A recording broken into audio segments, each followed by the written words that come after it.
Nobody? Okay, so good. So yeah, so I'll end with some career advice, just like how do you actually get into digital marketing? Some tips are getting a job in the digital marketing field, if that's so interests you. Sorry, I just had to record it. My bad. Please. Cool. So that's the agenda. So really quickly, so again, my name is Takeshi Young. You can call me Kesh for short. I'm the Global SEO and ASO lead at DiDi. I know there's a lot of acronyms. So SEO stands for Search Engine Optimization. That'll be the primary topic of today's talk. ASO is kind of like search engine optimization for app stores. So it's basically optimizing your app in the Google Play Store and the iOS Store and ranking higher in the search results for the app stores. And then DiDi is basically the Uber of China. It's the largest ride-hailing company in the world by trip volume. We're in South America, Africa, Europe, Japan, Australia, New Zealand, and expanding globally. So that's where I'm at now.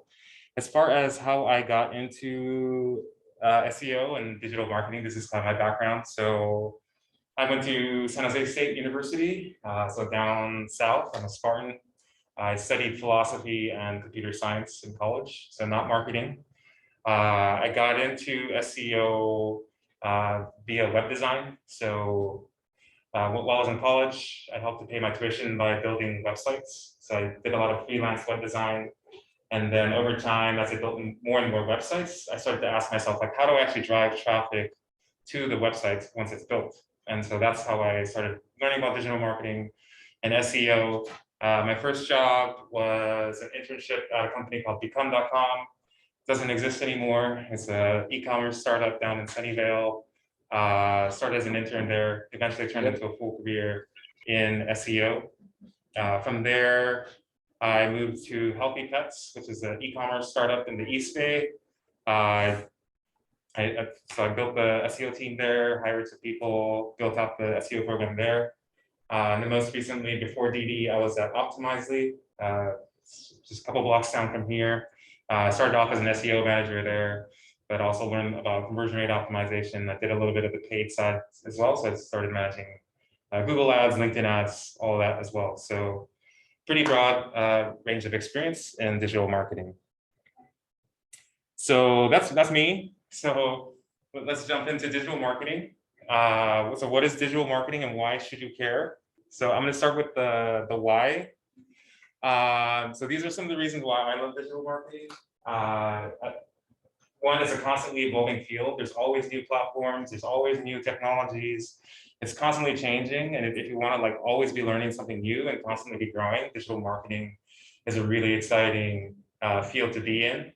There's also lots of opportunities in digital marketing. Everybody is always hiring. There are more job openings open than there are people that are qualified to fill them. So if you guys are looking for a job after you finish, digital marketing is a good field.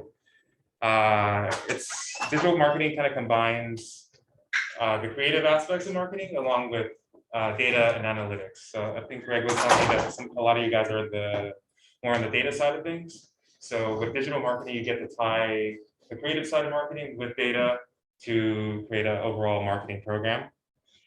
Digital marketing is also very impactful. You can actually see the results that you have for your company and measure it in terms of dollars and growth. So that's also very satisfying. And there's a lot of career growth opportunity as well in digital marketing. So you can start off doing SEO, get into SEM. You could do a little bit of, growth marketing, email marketing, social media. There's a lot of different aspects to digital. So yeah, big opportunity for growth in the long term. Here's just like a couple of salary numbers just based on my experience. So, entry level, like fresh out of college, I think 75 to 90K is the typical range. Mid-level, easily 6 figures. And then, of course, at the senior level, the sky's the limit. And obviously, if you work at a bigger company like a Facebook or Google, you can expect to earn more, but this is typically the range that I see. So that's kind of why digital marketing is interesting. So let's go back to the question of what is digital marketing? I think that the term is a little bit confusing these days because everything is digital, right? Back in the day, we used to differentiate between traditional marketing and digital marketing. Now, Everything is digital, TV is digital, radio is digital, we have digital billboards. So what do I mean by digital marketing? So this is kind of the mental model that I have in my mind of the digital marketing space. Okay, at the center of everything is conversions. Okay, as a digital marketer, our goal is to achieve some kind of conversion objective. And my definition of a conversion is anything, like any objective or goal in marketing is a conversion. So just to provide a couple of examples, if you work at a B2B company, as a marketer, your goal is to drive leads for the sales team. If you're e-commerce, it's sales, newsletter signups. If you're a media company, you might just want to get page views to your website or views on your videos. Or if you're an app company like DiDi, the goal might be to get more app downloads or increase in-app purchases. So yeah, a lot of different conversion objectives. And usually, I'd say traditionally, conversions happen on the website. That's increasingly changing these days. Like a lot of social platforms are building out their own e-commerce stores, so you don't have to leave Instagram to buy things anymore. You can buy things in TikTok, Snapchat. But still, the website is still, I like to think of it as the home base for marketing online. Even though these platforms do allow you to sell things on their platforms, you want to drive them to your website because that's an asset that you have complete control over. Okay, so the website is kind of the central piece of digital marketing in my book. And I thought it'd be interesting just to pull some different job titles related to kind of each aspect of digital marketing. So if you're just focused on conversions, some typical job titles you might find on LinkedIn are like conversion rate optimization or CRO specialist. That's the acronym for conversion rate optimization. There's website marketing manager. So if you're in charge of all the website and marketing activities. Web optimization specialist, if you're focused on optimizing the website experience. A/B testing manager. So that's something we did at Optimizely, where we run A/B tests on our website, test different versions of copy, images. That's a full-time job. You could be a growth marketing manager, a growth hacker. So these are just some of the job titles on the conversion aspect of things.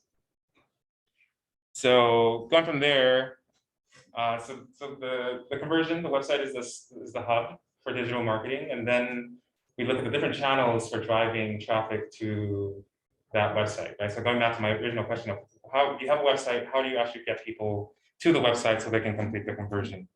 So the first one is email. Email's been around forever, but it's still one of the largest digital marketing channels out there. And I would divide that between paid and organic. So organic would just be sending email to your own customers, testing different headlines, testing different send times, send it in the morning, send it in the evening. Paid email marketing would be going to somebody that has an email list already and asking them to send something for you, or running an ad in the newsletter.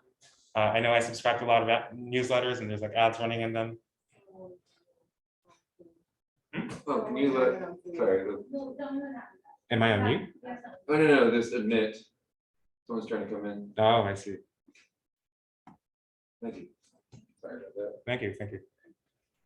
So yeah, so that's email. So still one of the main ways of driving traffic to a website.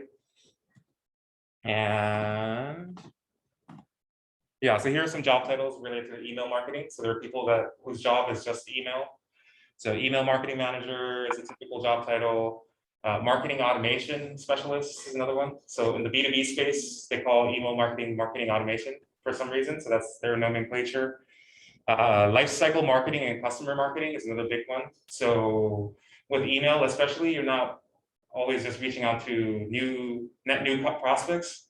You're messaging your existing customers, right? You already have people that bought from you. You already have people that subscribe to you, and you're messaging those people. So a lot of email marketing is run by lifecycle marketing managers, customer marketing managers. And then there's another job title I saw on LinkedIn, SMS marketing director. So I personally don't like receiving text messages from companies, but there are people whose job it is just to craft these text messages and test different text messages and test different times to send messages. And that's a career, that's a job. So that's email. Second one, of course, is social. You guys all know social. There's there's the organic and the paid side. You can just have somebody that manages your Twitter account and posts to Twitter. You can have somebody that manages your Facebook account or TikTok, etc. And then there's the paid side of things. Obviously, these social media companies make a ton of money from ads, the richest companies in the world, because their ads work and because you can target really specifically the people you want to reach on social media, right? So here are some of the job titles related to social media. So obviously social media marketing manager, social media strategist, performance marketing manager is a term you'll hear a lot on the paid side if you're focused on driving, especially like sales and conversions. That's performance marketing. Platform lead, some people call it channels platforms. That's another synonym. Facebook ads manager. So if you work at larger companies, you tend to take on like smaller and smaller pieces of the marketing pie. So at a startup, you might manage your Facebook, your Twitter, and your Instagram. You know, you work at a large company, you only do paid Twitter. That's your whole job. Or you only do TikTok. And then, yeah, related to TikTok and Instagram, you know, influencer marketing is a growing field in social media. So rather than paying the platforms directly, you're working with the actual users themselves, influencers. So there are now job titles for like influencer manager, influencer marketing manager. These are actual job titles for things you can apply for on LinkedIn. Okay, so then we get to search, which is going to be the main focus of today's talk. So search, so here I mean Google search, Bing, Yahoo, those kind of search engines for the web. You know, this is one of the most effective channels for driving digital marketing online. And the reason why is because when people are searching for something, they have really high intent, right? If you're searching for something, you're looking for something, you want something, and you have that thing, and you're able to put that in front of them when they're looking for it at that moment, the conversion rate is really high. Versus something like social media, you know, they're just looking at pictures, looking at videos, maybe they see something cool, they'll click on it. But with search, they're actually actively looking for something, and you can just show up at that moment. Okay, and you know, this is what has made Google, you know, one of the largest companies in the world, over $1 trillion in market cap, mostly from search. 90% of the revenue comes from search ads. So that's the paid side of the house. And then the organic side is SEO. So that's what I'll talk about a little bit later, but it's basically how do you rank in search organically without having to pay Google every time somebody clicks on your ad. Here are some job titles on the search side. So there's SEO manager, of course, search engine optimization specialist. So that's all the organic side. Search product lead is an interesting one. So depending on the type of website you're working with, you could be more on the marketing side of the house or more on the product side of the house, right? So if you're working at a B2B company, typically you'll be working with the marketing site. The marketing team would own the website. But if you're working at like a e-commerce site, maybe a travel company, the product team owns the website because it's the main product. Right? You go to Amazon.com, it's not managed by the marketing team, it's managed by the product team. So there are SEOs who are embedded on the product team, and they play more like a product manager type of role. I know a lot of SEOs that have gone from more on the marketing side to more the product side. So that's another career opportunity as well. And yeah, and then on the paid side of the house, there's SEM manager, SEA manager, PPC manager. Those are all same names for the same thing, which is just managing paid ads on Google, as well as digital marketing analyst. Cool, so that's search. And then the last main channel that I want to talk about, yes. So for the search, we are talking about the rules.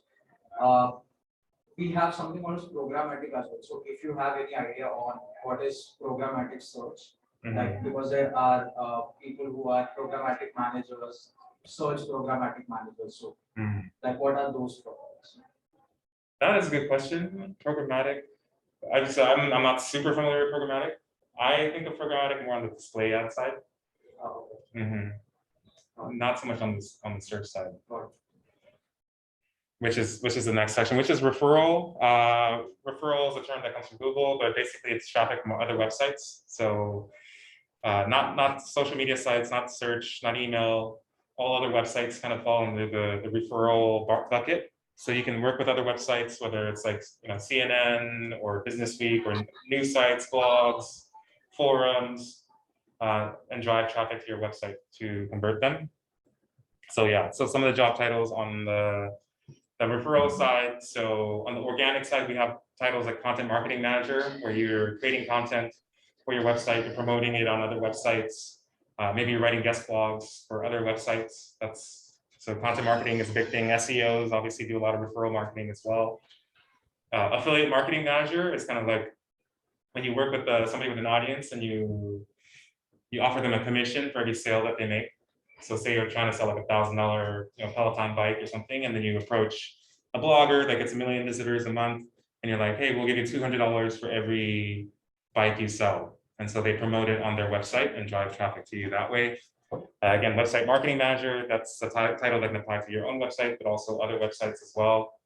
And then, yeah, like I was saying, so display advertising is basically the advertising that shows up on other websites. If you're browsing CNN or New York Times, you see the ads that show up. That's display advertising. So there's people that are just optimizing the display ads. Usually you buy the display ads from a network, so that these companies aren't cutting individual deals with individual advertisers. They work with a display ad vendor that displays a bunch of ads from a bunch of different companies, or you can also negotiate directly with the company. Like if you've ever been on like TechCrunch or VentureBeat and somebody does like a full page takeover, that's more like a direct media buy where they worked out the deal with specifically with the website. And then programmatic is another way of buying display ads. It's a different way of buying display ads, but yeah, so these are kind of all the referral traffic. So, and then finally on the analytics is kind of something that ties all this together as well. So digital marketers are very data-driven. It's a very data-driven profession. So analytics is a key part of it. So that could be website analytics. It could be analytics for ads. It could be kind of tying everything together on the back end and doing like data analysis, data science work.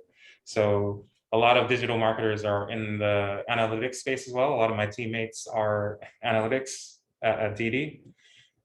So here are some more job titles. So web analytics manager, if you're managing like website analytics and Google Analytics, Adobe for your website.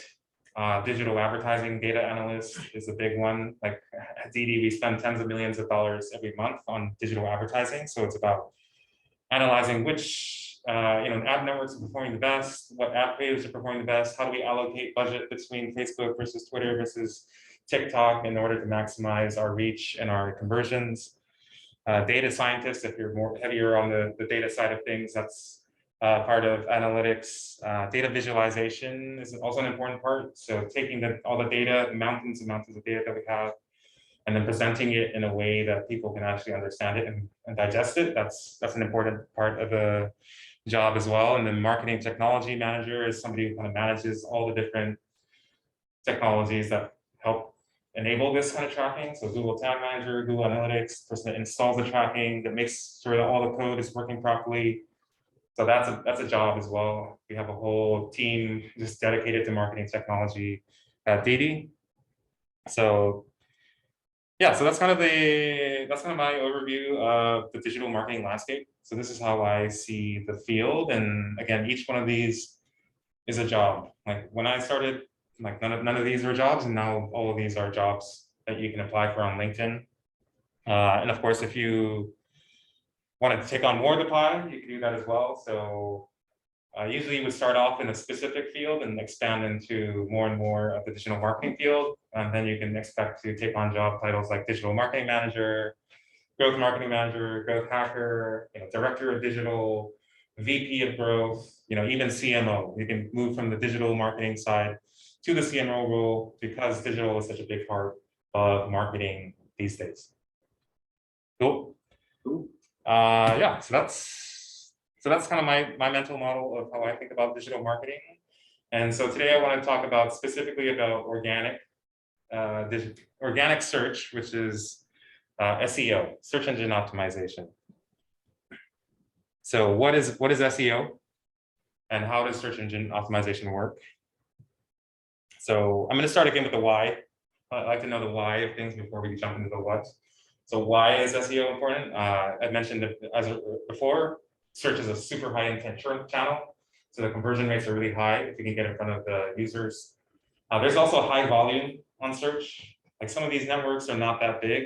When it comes to search, there's 5.6 billion searches conducted on Google alone a day. If you include the other search engines, that's like 7 to 10 billion searches every day. So there's a lot of people searching for stuff, and they're searching for a lot of things. So if you can get in front of them, that's a good marketing. Long-term investment. So kind of the benefit with SEO is that they continue to pay dividends over the long term. So some marketing tactics have a very short shelf life, right? Paid ads is the shortest, right? You stop paying for the ad, you stop getting ads, or you stop getting traffic. Social media posts, the half-life of those is pretty short. Like maybe, first day you see a big spike, then it goes down, and then it's a trickle. But with SEO, you can see a constant stream of traffic for the long term. So if you look at some of the terms I was optimizing, for example, at Optimizely, like if you search for search engine optimization or A/B testing or content management system, those are all articles I wrote for Optimizely like 3-4 years ago, and they're still ranking in Google today, and they're still giving traffic to Optimizely today, even though I don't work there anymore. Like they're continuing to see the benefit of the work that I did. So SEO can really pay off in the long term. And then, most importantly, it's free. It's a free channel. You don't have to pay anybody. You don't have to pay influencers. You don't have to run ads. You don't have to pay for billboards. This is like a free marketing channel. So, the ROI is incredible if you could do SEO well. And then on the career side, again, there's more open positions and there are people qualified to fill them. I'm a part of a group called Bay Area Search, which is like a local group of Bay Area professionals. I encourage you to check it out if you're interested in SEO after this. But I'm always talking to colleagues in the SEO field, and they're always looking to hire people, and they're having a hard time finding people who know SEO well enough to hire. So again, if this is a skill you can learn, there's plenty of job opportunities out there for you. Yes. Is that on LinkedIn or is it? It's a website you can sign up, and they do like meetups and stuff. So is it for just SEO or digital marketing in general? This is just for SEO. Oh, Yeah. So if you want to go and dive in on the deep SEO side, check it out. I have a link in the deck as well. I'll share this deck with everybody as well. Has a bunch of helpful links and stuff in here. So really quickly, let me just explain that. How many of you guys know about SEO? Like how it works? About half. Okay. Okay, so I'll go quickly then for the people who know, but basically how Google works is they crawl the web using what's called crawlers or robots or spiders. They find all the content out there on the internet, and then they index it. So they create a database. They create a copy of the entire web on their own servers in a kind of searchable and retrievable format. So Google crawls the web and creates a copy of it that you can search and retrieve from, okay? And then the second piece of it is the retrieval part. So once Google has everything stored on their database, and this is super simplified, but when somebody searches for something, then Google uses a set of rules called an algorithm. And then of all the trillions of pages on the web, it returns the 10 results that are most relevant for that query. So it has a set of rules that it uses to determine which pages to return. And basically SEO is kind of the game of trying to figure out what those rules are, reverse engineering those rules, and then applying them to your website so that you rank higher in the organic search. Okay, so think of it, it's kind of like a game. So there's a lot of things that go into Google's algorithm. It's constantly being updated. There's like some really smart people at Google doing this stuff, machine learning, all that jazz. But you can basically condense it down to two things. Okay, so the first piece is just content. So in order for Google to return a result for a page, it has to have content that's related to the thing that somebody searched for, right? Somebody searches for red shoes, your page better talk about red shoes, right? The content better be about red shoes, probably in the URL. So just analyzing the content and trying to find what's most relevant is kind of the basic way that search engines work. And this is kind of how all search engines worked in the past. I don't know how many of you guys were active in the early 2000s, but there were a ton of search engines back then, Metacrawler, Excite, Alta Vista, Ask Jeeves. And they all use this model of analyzing the content and trying to return the best result based on the content on the site, okay? And the thing with this is that it's very easy to game. So if you were an SEO back then in 2000, like it was really easy to game this. You could just put like red shoes, red shoes, red shoes, red shoes all over the page and just spam it. You can stick it in the meta tag. You can have like white text on a white background and just have red shoes in it. Like there's so many different ways to game the search engine results back in the day. So and of all these search engines, Google was able to come out on top, and now they control 90% of the market globally, right? So Google started with content, but they added another layer on top of that, which really helped to refine their search results and help them get to the top. And that key insight for Google was links. Okay, so links from other websites. So let me explain. So Google basically created an algorithm. This is still a core part of Google's algorithm called PageRank. Okay, it's named PageRank not because it ranks pages, but because of Larry Page, who's the co-founder of Google. So yeah, fun fact for you. so Larry Page and Sergey Brin are the founders of Google. They were PhD students at Stanford University down south, and they did their research paper on this algorithm. And originally it was for trying to identify what research papers were the most authoritative, right? There's like a whole bunch of research papers. Everybody has to create like a dissertation if they're going for a PhD. So there's like a ton of papers. But how do you sort through all the papers and figure out what is authoritative and what is not authoritative? Right? It's hard to tell just by analyzing the content because the content is often very dense. So their insight was to look at the references. So a really famous paper is going to be referenced a lot from a bunch of other papers, right? Like if you look at for example, Francis and Rick's, paper on the structure of DNA, that has like 1 million references. Everybody references that paper because it's super authoritative versus like some PhD student wrote some random article and nobody cared about it. Like nobody else is going to reference that paper. So basically, they looked at references as a way of judging the authoritativeness of a piece of research, and not just quantity of references, but also quality, right? So if a really famous author referenced a piece of work, that's probably going to be higher quality than if, again, some random college student referenced some paper. Okay, so it looks at quality and quantity, and then what they did was they applied this insight and they took it to the web. So they saw that basically links are kind of the references of the online world, right? So websites that have a lot of links are probably important. They're probably trusted. All these people are trusting them enough to link to them.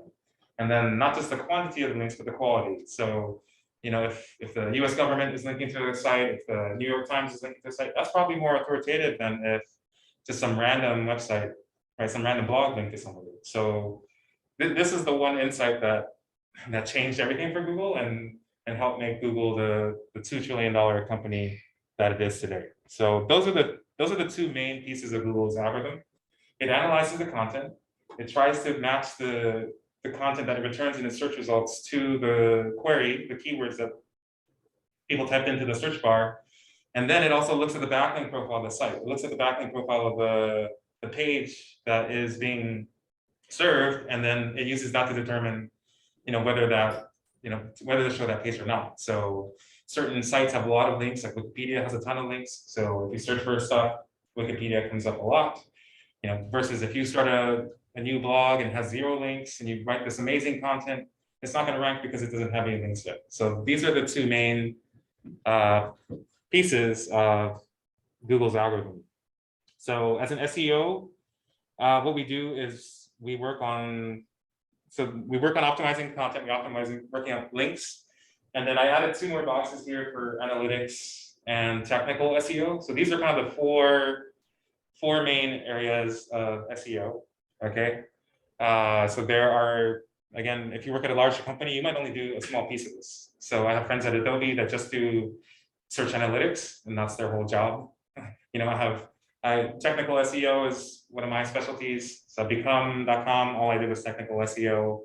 There's people that just do content, SEO content writing. And then there's link building. There's people that just do link building. There are companies that just do link building.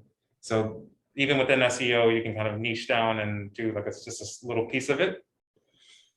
So really quickly, so just each of these. So analytics. So there's a bunch of tools out there for on the analytics side. This is pretty standard in the SEO world. We might have some time to jump into one later on, but basically on the free side, there's Google Search Console. This is actually a free tool provided by Google to help analyze the quality of your website.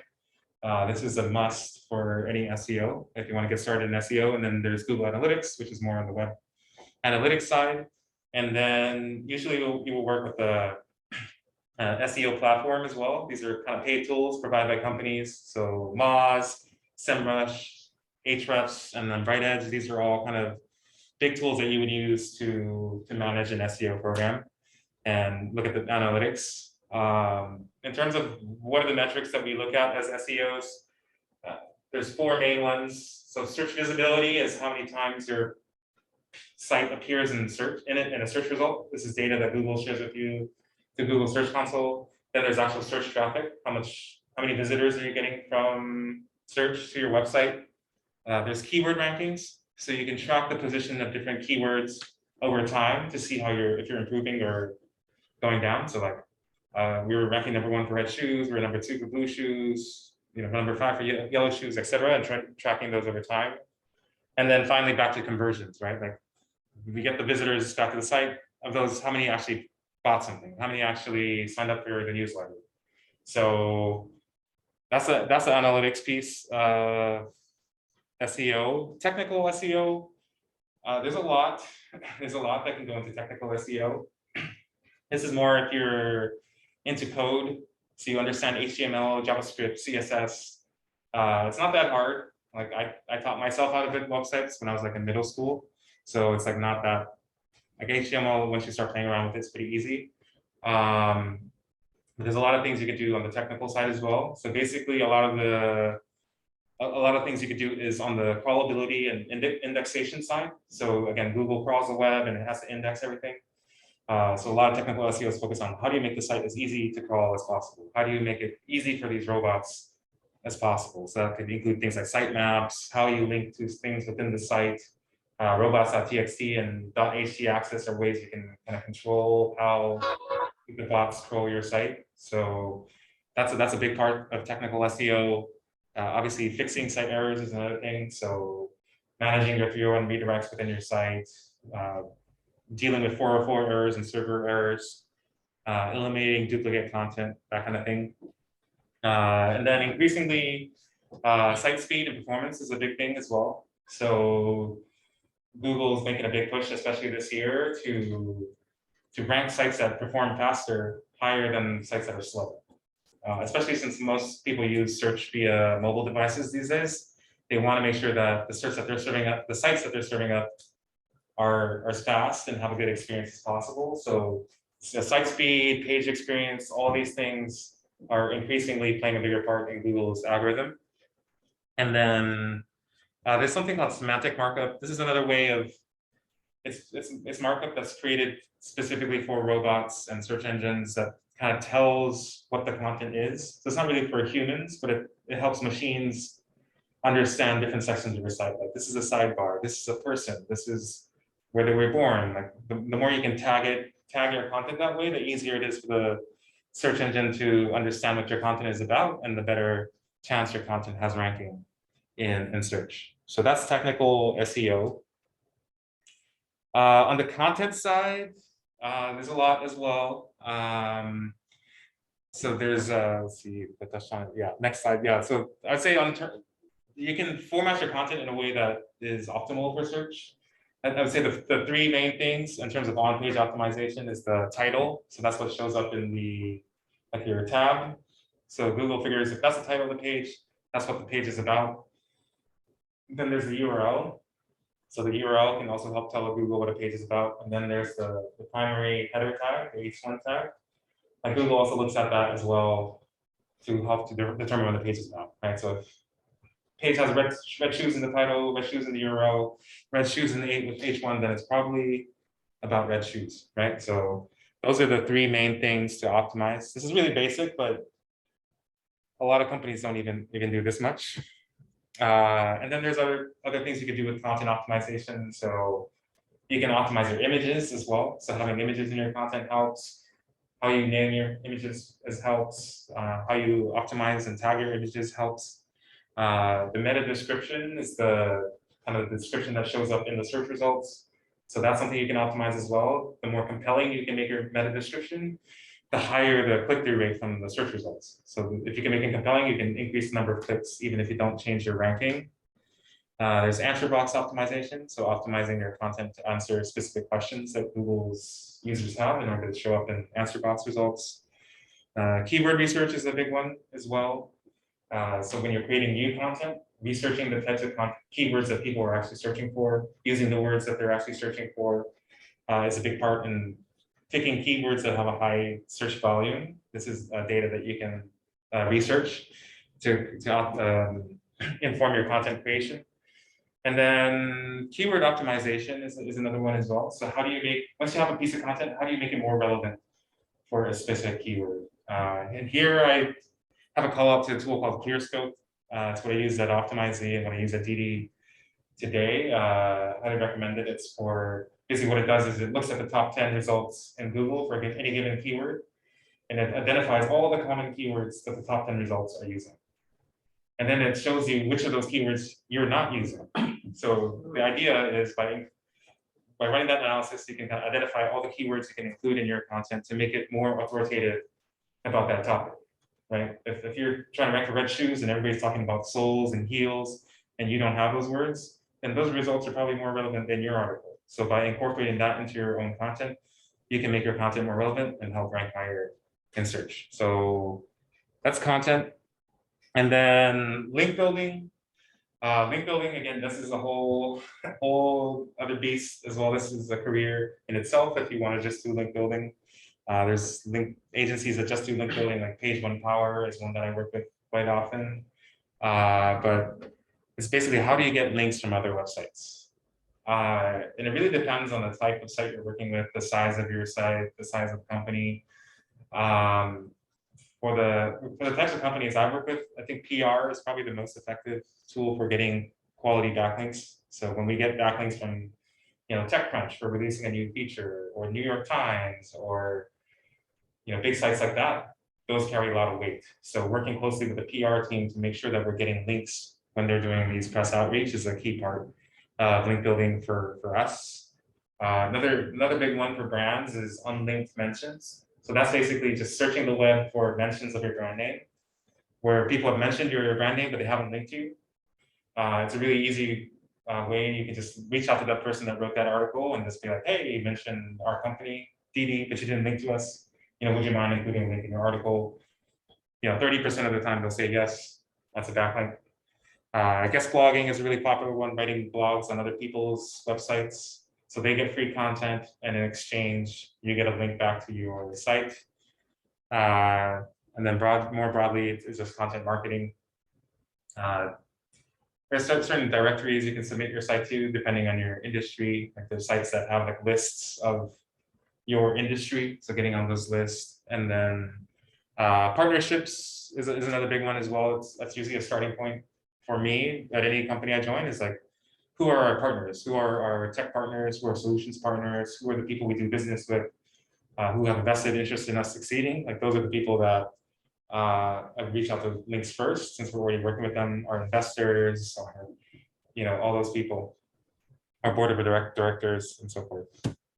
So yeah, that's pretty much the SEO process in a nutshell. So at every company I work at, this is the exact playbook in this order that I follow. I start by laying out analytics first. So if I'm not measuring what I'm doing, I have no way to tell what impact I'm having, whether things are improving or not improving. So always start with analytics first. Always make sure you have some good reporting in place, so that when you start doing things, you can show your boss that, hey, this is the impact that I'm having.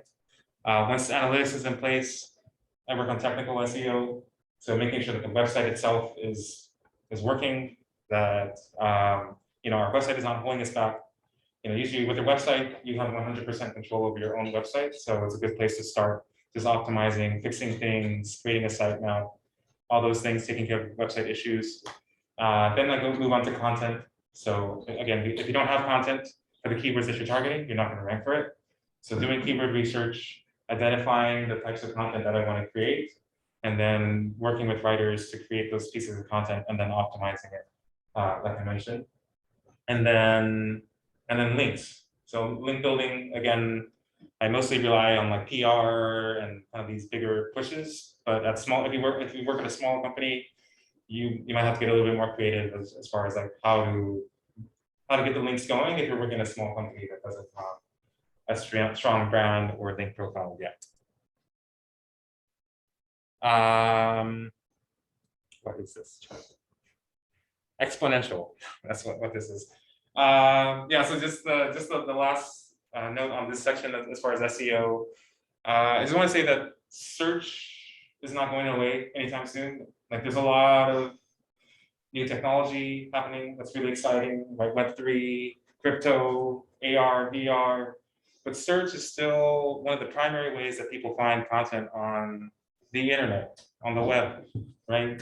And the rate of content creation is just exploding exponentially, right? Like in the past 2 years, I think we created more content than we've ever created in the rest of human history. So like the amount of content creation is just exploding, and search is the primary way that we sort through all that content and show results. And basically, like the way that I like to think about it is, anytime there's a search box, you can do SEO. So I've been mostly focused on Google, but the second largest search engine in the world is actually YouTube.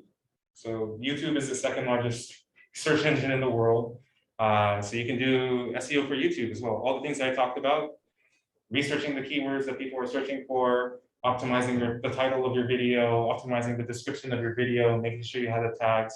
That's all part of YouTube SEO. Obviously, the algorithm for YouTube is a little different than Google. Like they look at like watch time and click-through rate and all those things, but YouTube has search, and so you can optimize for search. I touched on this a little bit earlier as well. So I do ASO, App Store Optimization, which is basically SEO for app stores. So if you go to Google Play Store and you search for, food delivery, like a non-brand term, like what's the first app that comes up? How do you optimize for food delivery? If somebody's searching for like a, shooting game, how do you rank for shooting game? How do you increase the number of downloads?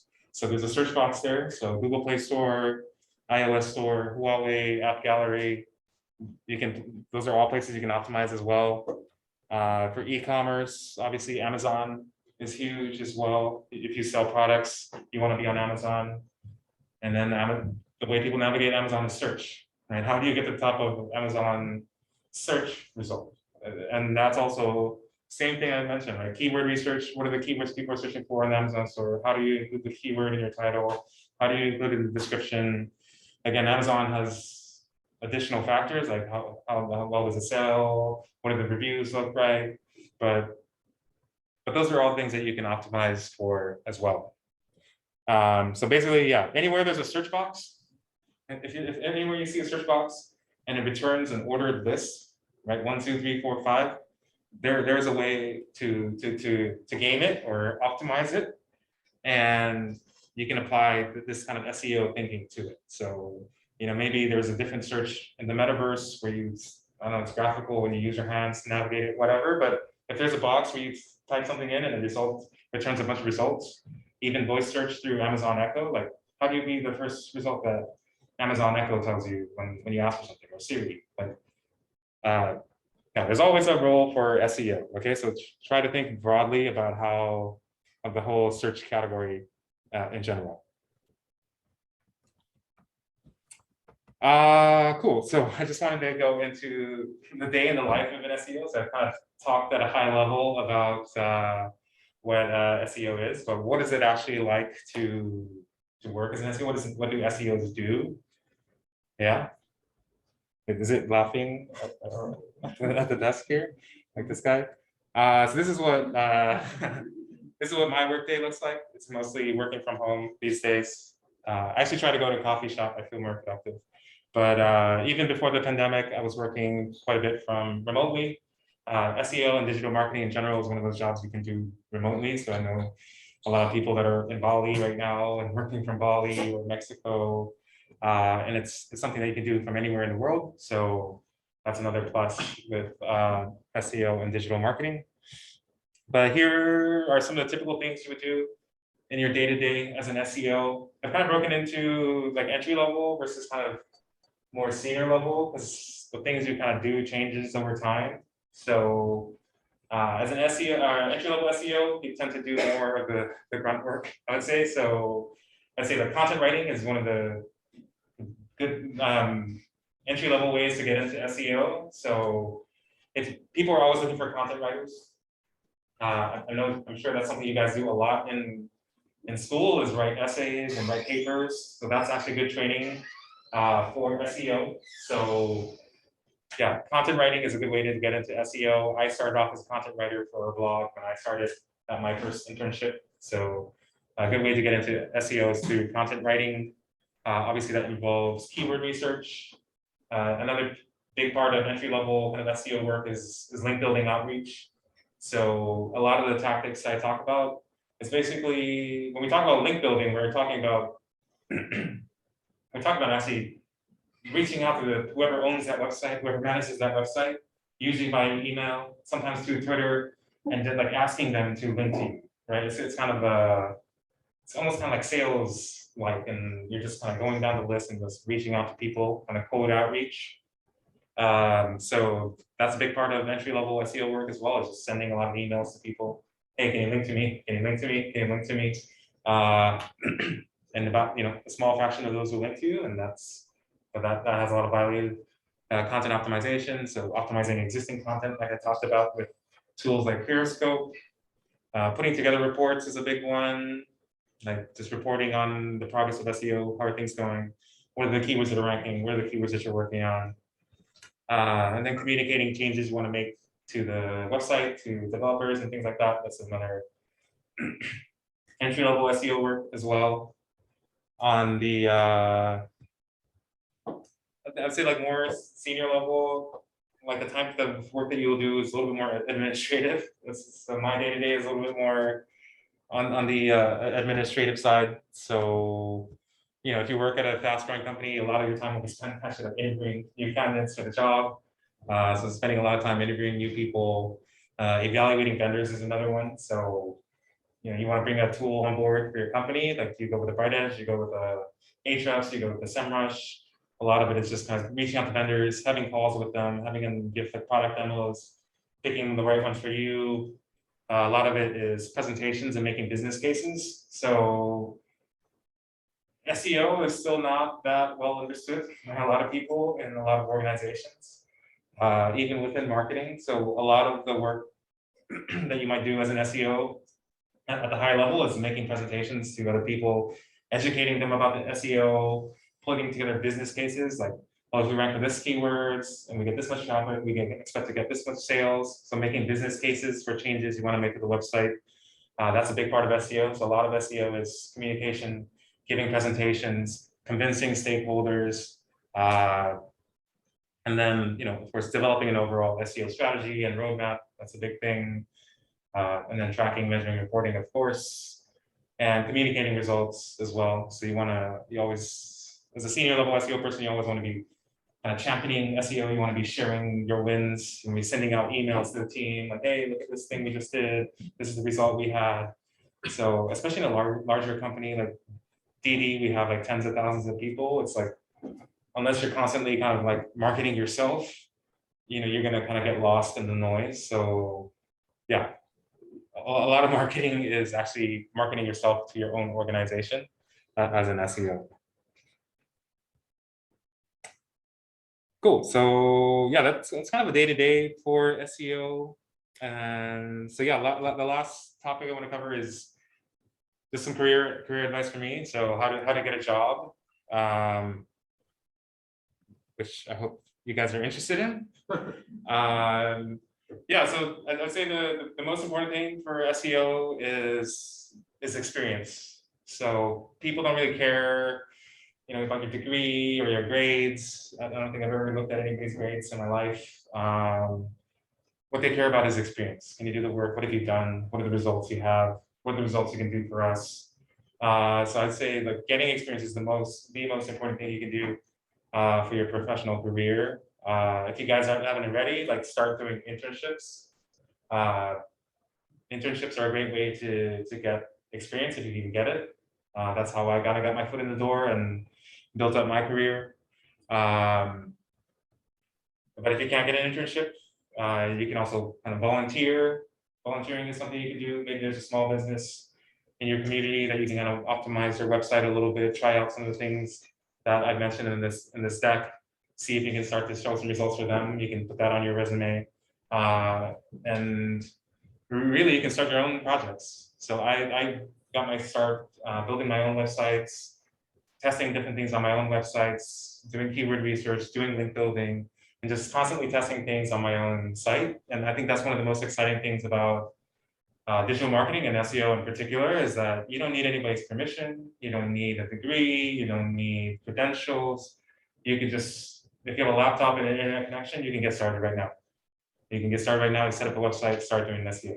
You can, all of you guys can do this. And that counts more in the interview than, you know, again, like degrees or all that stuff. So try to get as much experience as you can before you graduate. I think that's true for any field, but SEO in particular as well.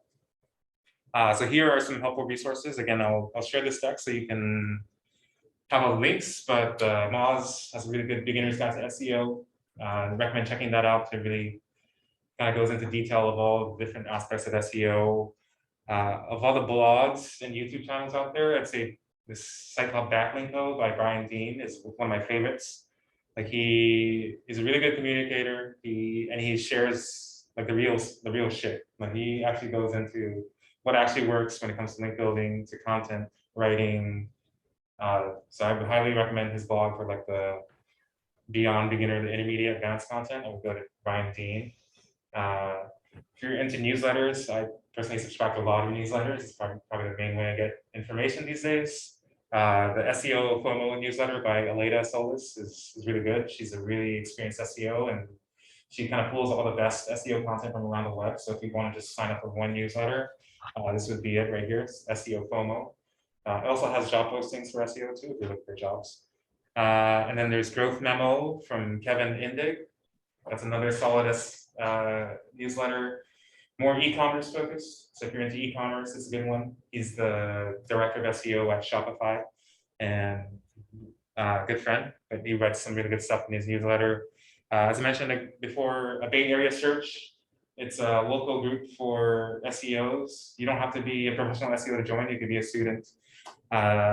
Basically, they have, well, before they used to have like monthly get-togethers. It's slowed down a little bit since COVID, but we've had a couple just like happy hours at different bars. But basically, it's just professional in-house SEOs at companies in the Bay Area. So Adobe, Yahoo, Apple, Twitter, Uber, you know, everybody, all the SEOs from those companies, we kind of get together.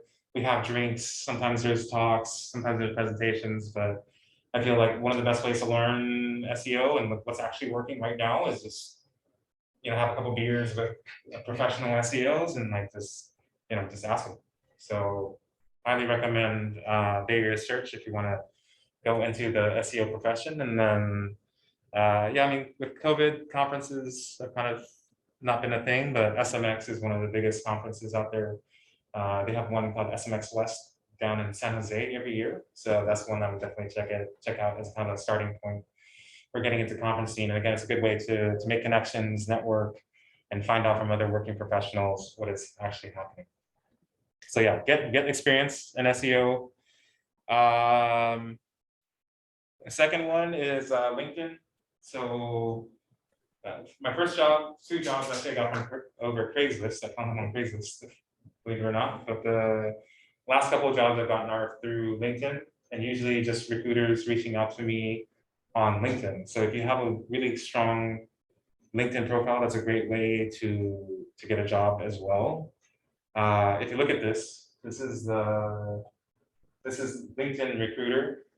So this is what recruiters see when they're trying to find candidates for their jobs. And you can see here there's a search box at the top, and there's an ordered list of results, right? That means it's a search result. That means it can be gained. That means you can use SEO so that your profile shows at the top when people are searching for job titles or for candidates for their jobs, right? So LinkedIn has an algorithm just like Google does, right? Like if you're searching for candidate for SEO, you probably want to have SEO in your title. You want to have SEO in your description. You want to have SEO in your work experience and your job skills, right? Like the more people you're connected to, the higher you're going to show up on LinkedIn. If your profile is more complete, you have a profile picture, you're going to show up higher on the LinkedIn search results for recruiters. So yeah, take your time to optimize your LinkedIn profile. It's a great way to get jobs from recruiters that want to hire you. And then this one, briefcase technique. Yes, so this is a technique I've used to. Yeah, I just have a question about the optimize the link. Yeah, you talked that we should optimize the linking profile. So do you have any particular tip for optimize the linking profile? Tools? Tips? Tips? Not every people know.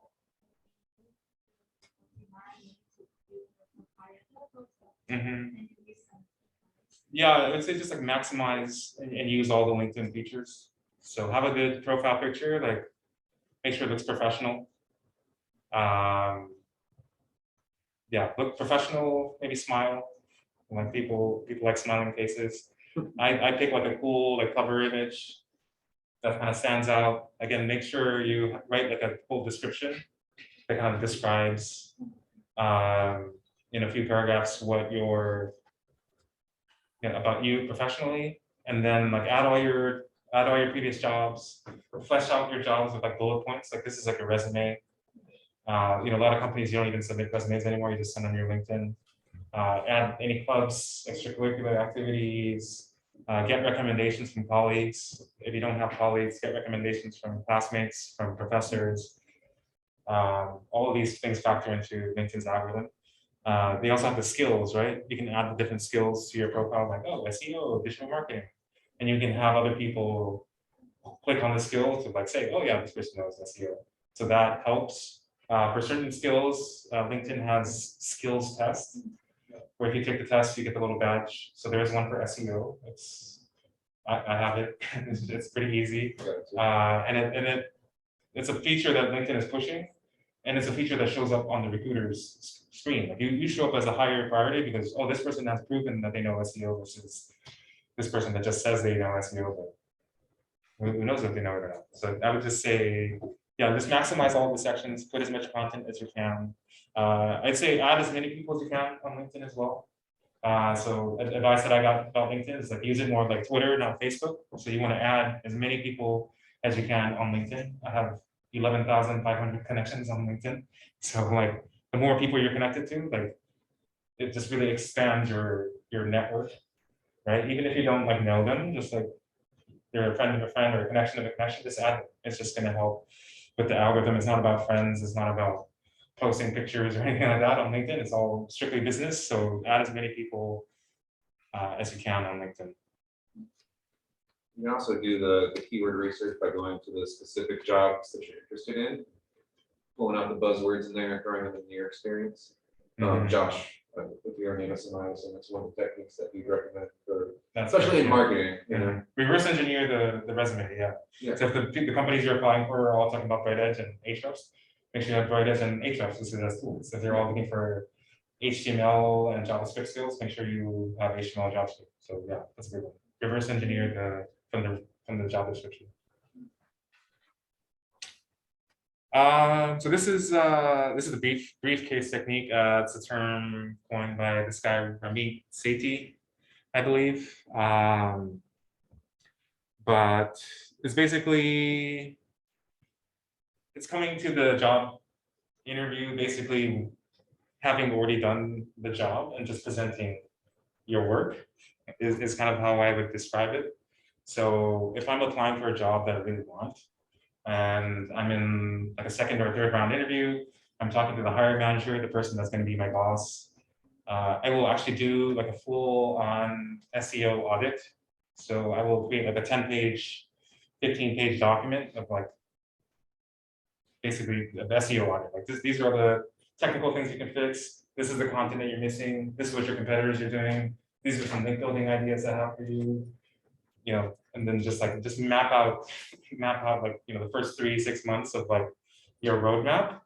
And that's going to really help you stand out from all the other candidates out there. Like, you know, a lot of candidates, they just go in, maybe they look at the website or whatever, you know, they don't really know about the company that they're applying for, versus like if you've already done research, you've already done the work, and then you just drop that on their desk and talk about that. It's a lot more productive conversation than like, you know, what are your greatest strengths, or you know, what are your weaknesses? So like, rather than talking about fluff, you can actually talk about the work and showing what you can actually do for the company. So I've actually linked to here an examples of one of my ones that I've done.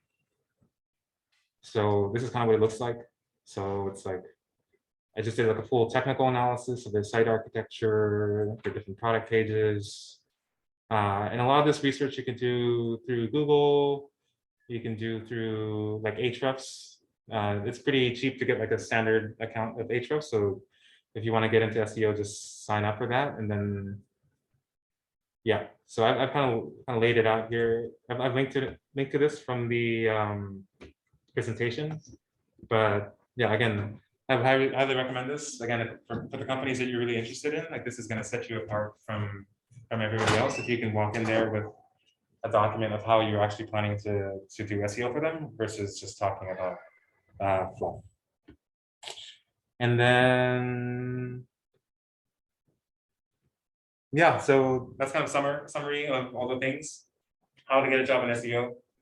So get as much experience as you can, either doing internships, volunteering, or just doing your own projects. Optimize your LinkedIn. Use the briefcase technique, so show up to an interview with the work already done. And I've also linked to my resume and cover letter that I've used to get jobs. This is what I wrote for when I applied to my current job at DiDi. So you can actually see what a effective resume and cover letter is. I always write a cover letter, a personalized cover letter for each company that I apply for. That kind of, I have like a template, but then I kind of customize it for each company. But it kind of really shows that I'm interested in the position, and it kind of outlines at a high level what I can do for the company. So I've linked to that from this presentation as well. So sure Greg can send it out. And then, yeah, I guess the last bit of advice we'll leave you with is just always keep learning. So digital marketing is constantly changing. So don't stop learning. Sign up for the newsletters, follow people on Twitter, make friends at the Bay Area Search, attend conferences, and just keep learning, because this is always evolving, always changing, new features being added every day. So yeah, just keep learning outside of the classroom. And yeah, I believe that's it. Any questions? Yes. When we were talking about SEO in general, like generating backlinks, so as an paid marketing specialist, one hurdle which I always faced when I was pitching my client strategy was that how to differentiate between, how long does it take for ranking on the first page of the search versus ranking on low-hanging keywords, that is, long tail keywords. The client always used to say that there are not many people who search for the long tail keywords rather than people searching for red shoes or Nike shoes. But they don't understand the intensity of how difficult is it to rank on that particular keywords. Mhm. So how do you think that, making the client understand on this aspect of SEO is important? And I have a follow-up on that particular question is that when is the right time to actually introduce SEO and SEA together? Because more often than not, what happens is that the client is investing in both SEO and SEA, Mhm. but the client doesn't understand that, okay, we cannot run both the things at a similar point of time, cannot boost everything at just once. So we need to bifurcate that timeline also. So what do you think how it has to be introduced? Yeah, I'd say for the first question, yeah, I would show them, just look up like long tail search on Google Images, and they'll show you like a distribution of all the keywords on Google. So obviously the head terms, like the main terms like red shoes, get a lot of searches, but then you have this whole long tail. And if you add up the long tail, it's actually more than all the head terms combined. They say like every day, like 10% of the searches on Google have never been searched before. Like people are just typing stuff that has never been searched before. So the long tail is longer than the head terms. If you have access to their data, you can even look at, and they're already ranking for keywords, you can actually show them. Like if you rank #1 for red shoes, right, you might see like 50% of your traffic is coming for red shoes, but the other 50% is coming from red shoes sale, red shoes now, red shoes 2021, like with all these different long tail. So just show them the data in terms of the importance of long tail keywords versus head keywords. I think in terms of timing of SEM and SEO, I mean, I think it helps to start both as early as possible. Obviously, with search ads and ads in general, it's instant gratification. The moment you pay money, the moment the traffic starts coming in. So that can be a good way to generate sales and also to prove out different keywords, right? Maybe you run ads for red shoes and you don't get any sales, right? So maybe, but then you run a different ad for blue shoes, and then you see that the conversion rate is 50% on blue shoes. So maybe, blue shoes is the keyword that the company should be targeting, and then you can use that to then inform your SEO strategy and create articles on best blue shoes 2021 and blue shoes and like all that stuff based around the keyword research that you've already proven out with the search ads. So that's kind of the way I look at it in terms of. But over here, like one thing which I have observed is that once if the SEO is not sorted for that particular website, there is a chance that you lose out a lot of money when you invest in SEO. So how do you think that we can tackle this situation where we first do the SEO for maybe 3 months, 6 months, and then introduce SEO to the platform, wherein we don't lose out money just because our SEO is not sorted. Our backlinks, our GTM, and everything. What do you mean by it hurts the SEA? So basically, if I have one particular keyword and I am say my CTR is very low, but my CPC is very high. So what happens is that it shows that my ad rank is very less and my quality score is low. That is the reason I'm spending a lot of money and I'm not showing relevant ads. And in my particular landing page as well, there are not more relevant keywords. So do you recommend that first we sort out the SEO part of it on that particular landing page and then introduce SEO on that particular landing? I see it as being two different things. Usually with SEA, with ads, the way I do it is I create separate landing pages from SEO. So it's completely separate. It's easier to track and manage as well. So the paid ad landing pages are just targeted at a specific keyword. So like at Optimizely, we target A/B testing, split testing, multi-grade testing. Those are all keywords, and each keyword had a separate paid landing page. Each paid landing page was super optimized for conversions, super optimized for paid ads, so it has a high quality score. It's in the title of the thing. It's the content is about that topic.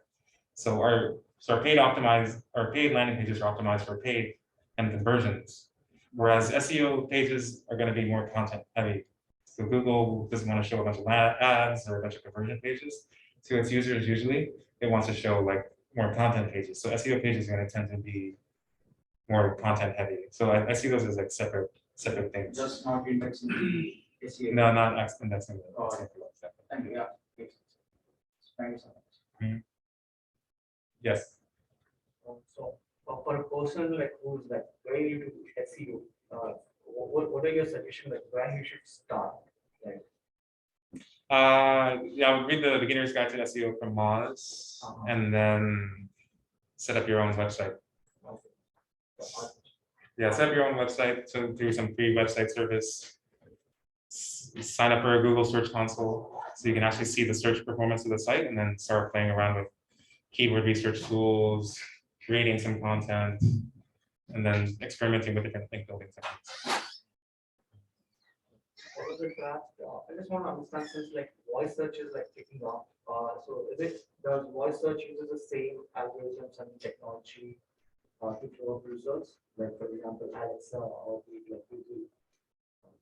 So how do It depends on the voice search device. In general, they do rely on existing search engines, so either Google or Bing are the ones that power most voice-powered assistants, and then they usually display the #1 result only, right? And then they show like a list. If you're like on a smartphone or something, it'll show you the list. But sometimes you can optimize for what are known as answer boxes. So if you're asking a question if you search for a question in Google, sometimes Google will just provide the answer right in the search result, right? And that's something that's separate from the rest of the organic results. And so if you're using like voice search, it tends to favor the answer box over the regular results, because the regular results are kind of links you have to click onto to read the actual full content, but the answer is just a short answer that the voice search, voice assistant can just read back to the user. So optimizing for for those answer boxes, one that's optimized for voice search. Mm. 1 second, let me just stop the share. Can we have a couple people in Zoom land? David, do you want to ask your question next?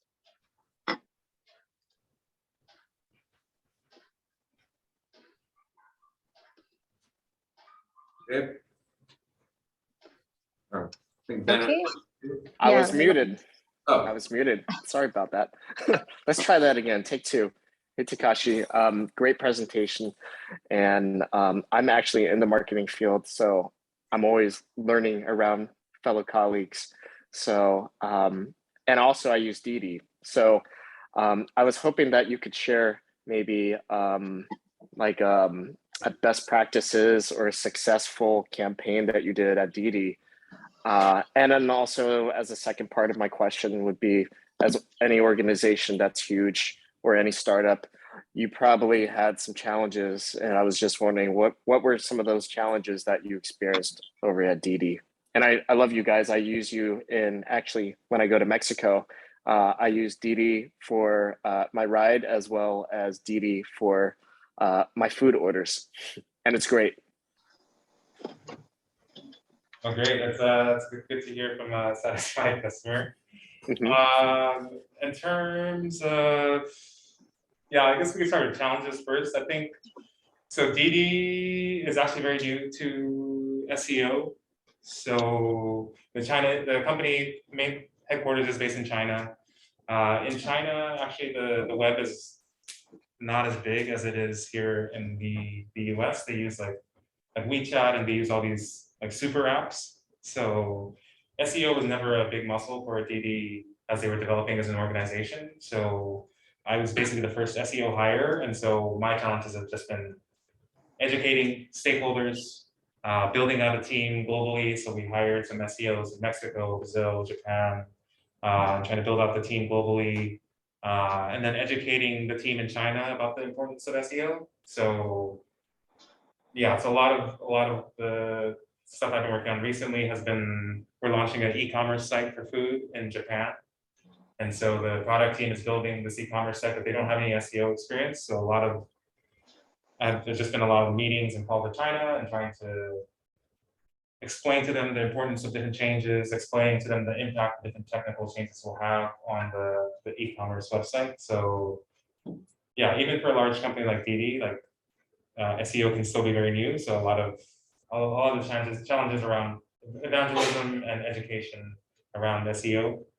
And in terms of most successful projects, I'd say the one that comes to mind is what I worked on at Optimizely.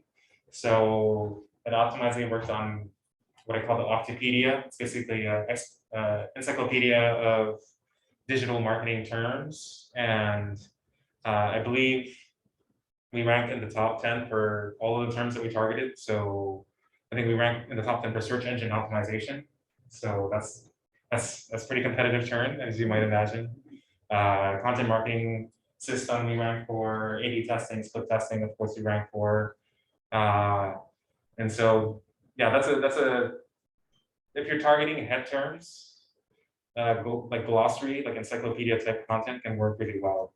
Like when somebody searches for just like a broad term like A/B testing, what they want is an encyclopedic article, kind of like Wikipedia, that explains to them what it is. Usually if somebody has a more specific question, they will ask a more specific question in Google, but if they just type in the head term, they want a broad answer. So in cases like that, creating like a glossary or an encyclopedia, a niche specific encyclopedia can be a good way to rank for those head terms.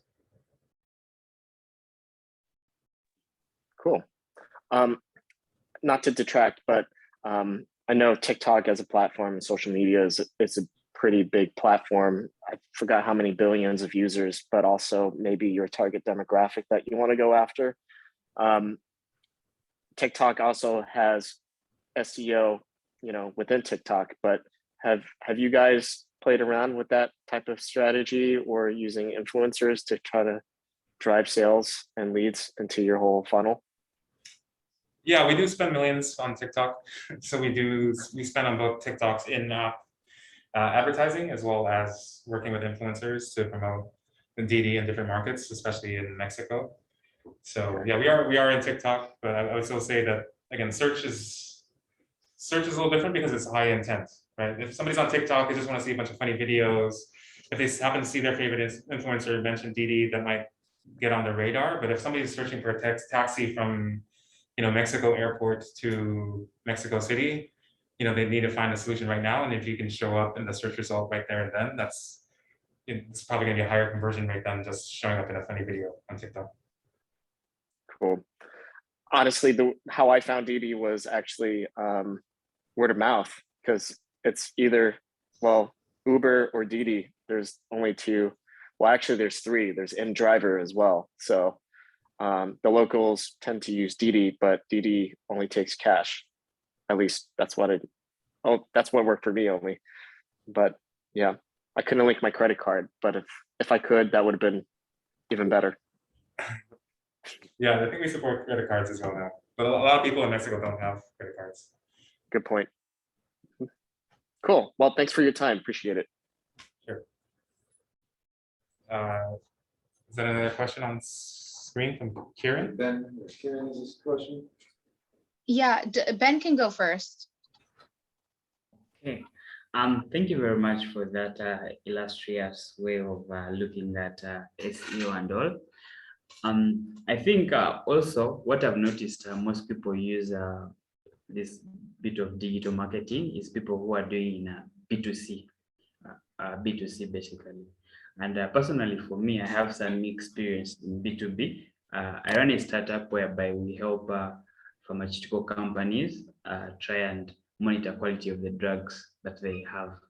So now the challenge I think about is what is the best way to use digital marketing to be able to reach out to these B2B consumers, because it's the sales process is a little bit different. I don't know, is there some ideas you could point out to do that quite well? Best way, so yeah, so optimizing B2B, right? Yeah, so Optimize is a B2B company too. So we're B2B SaaS company. We sold software to other companies. I'd say the main way that we use digital marketing was to drive downloads for our ebooks. So what we did was we kind of identified all the problems that our potential customers might have. And then we created ebooks that helped solve those problems. And then we promoted those ebooks either through SEO or through paid ads. And then in order to download the ebook, you have to fill in your information, right? Your name, your email address, your company. And then so that became a lead. And then we scored that lead, using an algorithm. And then the ones that were high quality, we passed it on to the sales team so that they can sell to them. yeah, so yeah, mostly we were focused on digital marketing and lead gen through ebooks. Does that answer your question? Yeah, it does. Thank you.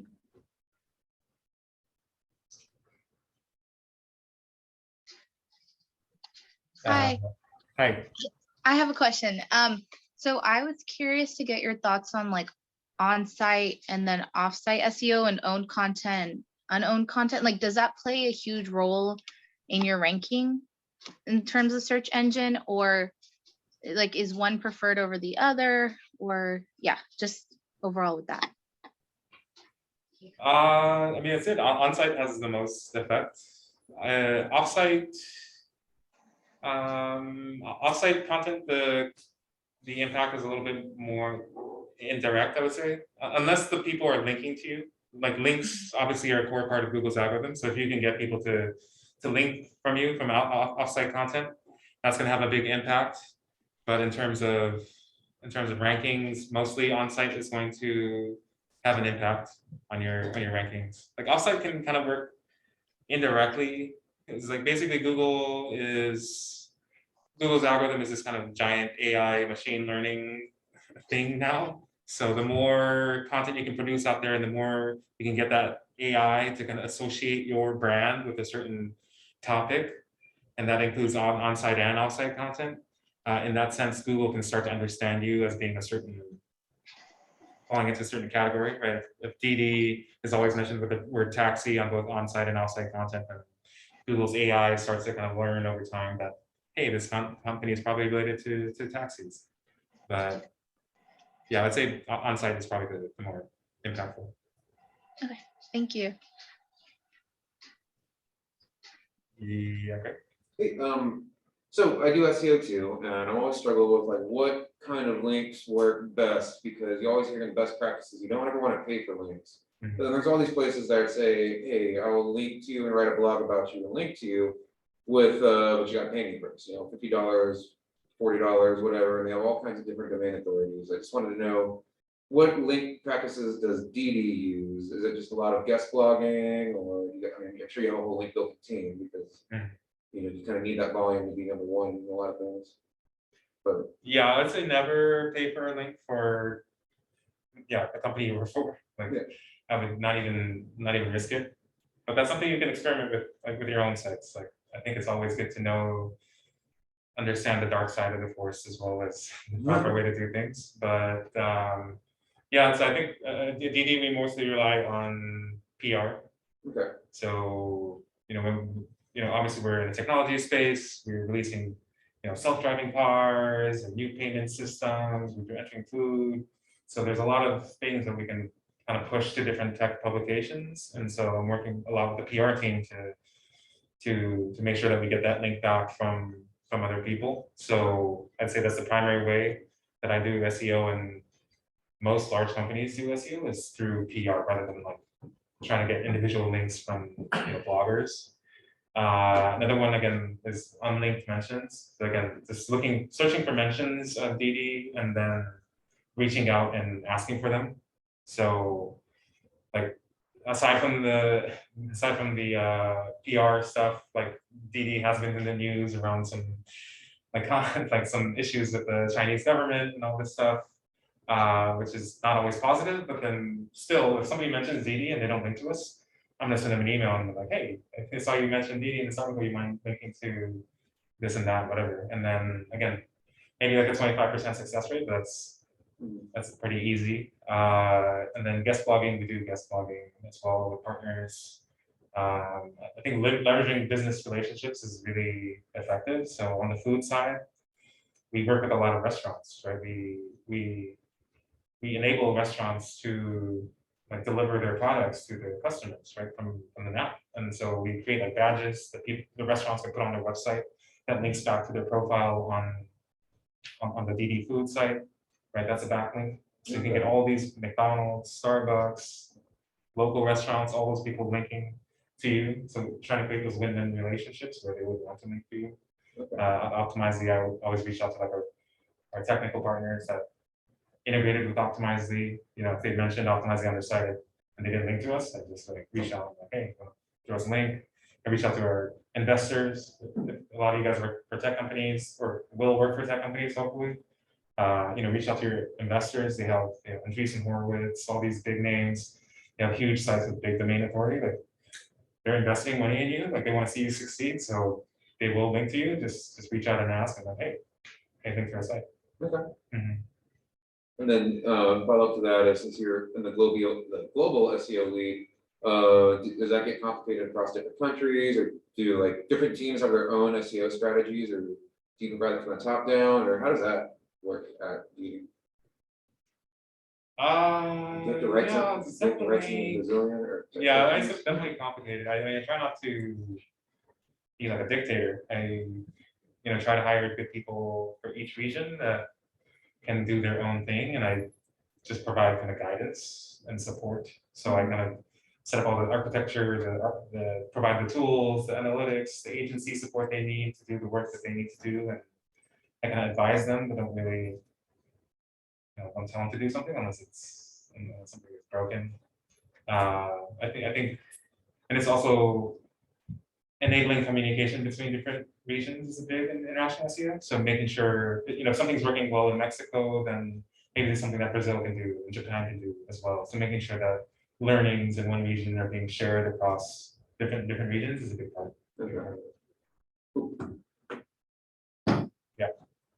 So in the same lines of what Kiran asked, how important is it to have a sitemap and a robot.txt file on your website? And say, for example, I have one page which I have not indexed it when Google was crawling, but I want to index it as soon as possible. So how I can do that before Google comes on for the second session of crawling?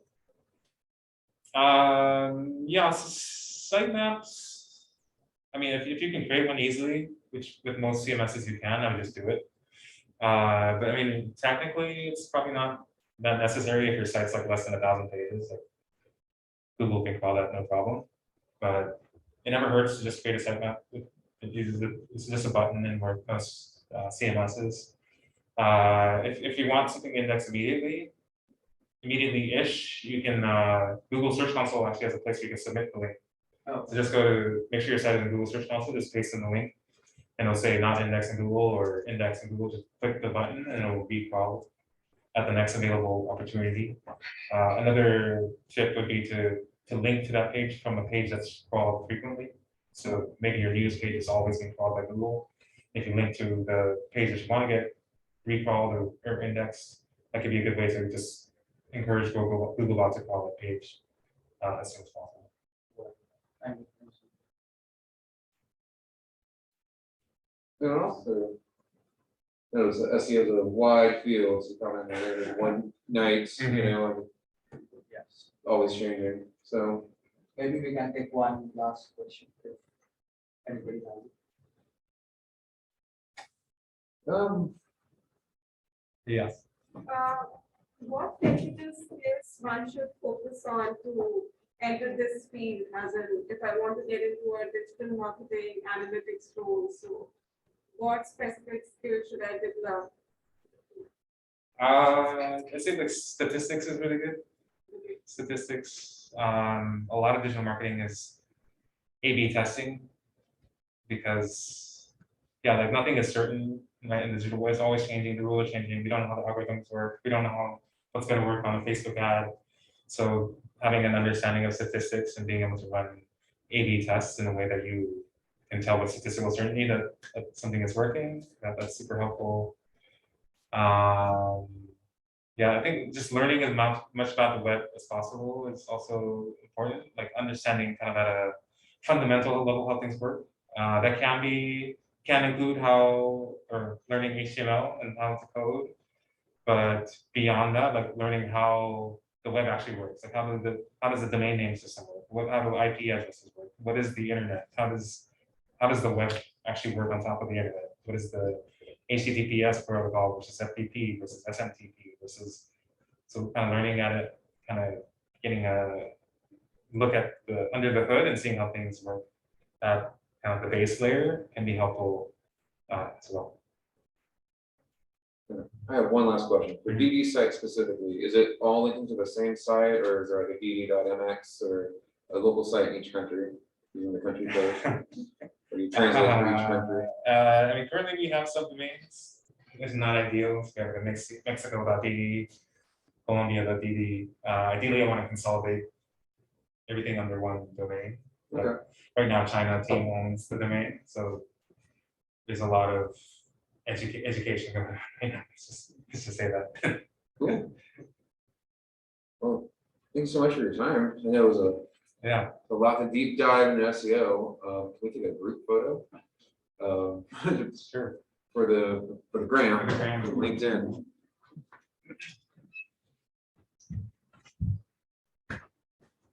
Thanks, guys. I'm gonna end this recording.